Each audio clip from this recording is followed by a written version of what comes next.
didn't want to think about work when she wasn't there. In her opinions, life was about exploring, pushing herself and experiencing joy in the little things. Joy worked for a publishing company and felt under pressure to help the others he represented as much as he could. This meant long, tiring are those days on the telephone, at meetings, and skirmishing at the networking events across the city. Due to Joe's long, unsociable working hours, the amount of equity time he and Diana spent together was slowly diminishing.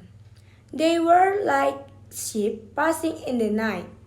Often, when they did still a moment together, they would talk about mundane things like the washing, grocery shopping, or bills. The romance were fading before their very eyes. Diane and Joel met through friends and hit if of instantly. They share similar hobbies and interests, and most importantly, they had the same sarcastic, dry sense of humor. They made each other out with laughter. That laughter has differentiated in recent months as work had consumed Joy's life.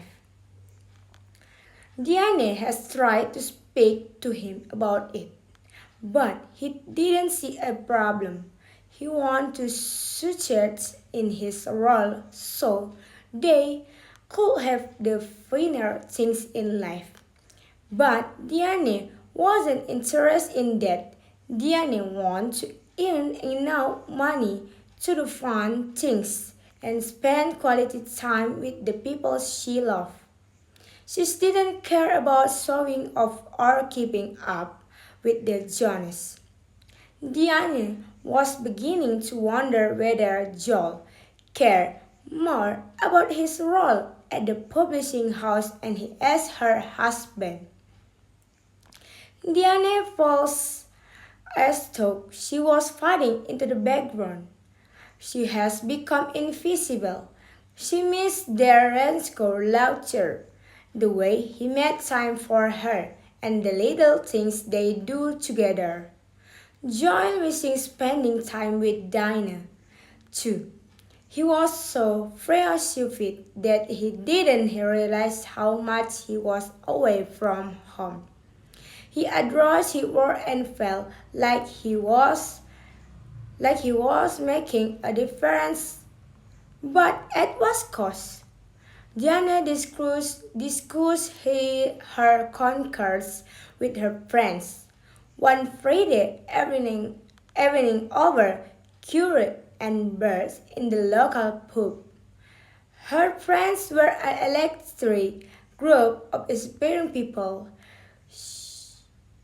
she'd met over the years, and although they were all incredibly different, they got on like a house on fire.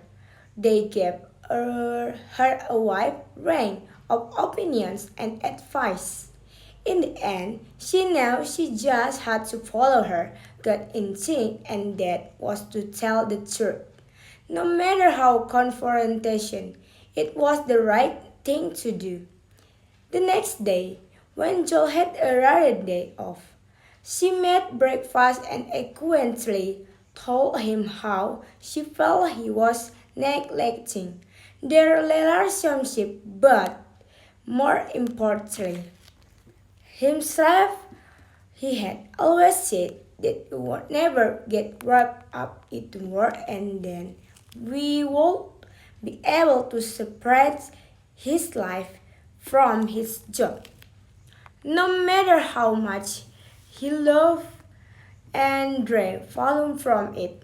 The relationship suddenly dawned it on Joel that he had become all consumed by money.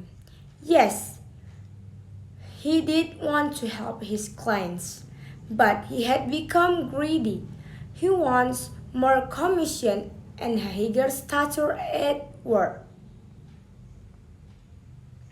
He suddenly felt as me he had jumped on the hamster wheel of working life and forgetting some of his core values. He took a step back and reevaluated what he had been doing. He didn't want to lose the one of a kind relationship that he shared with Dinah. He concluded that he could still be a worker, but that didn't have to jeopardize the good things in his life. He needed to remember that he was replaceable at work, but he would never be replaceable to Diane and their family and friends. He was an integral part of their life, and they missed him. He took a step back and made time for himself, for Dinah, and for his mental health. Work was one of his passions, but it didn't become his life. His life was his friends, family, and Dinah, and I realized it was high time he made them his priority again. Okay, that's all from me. Thank you for watching.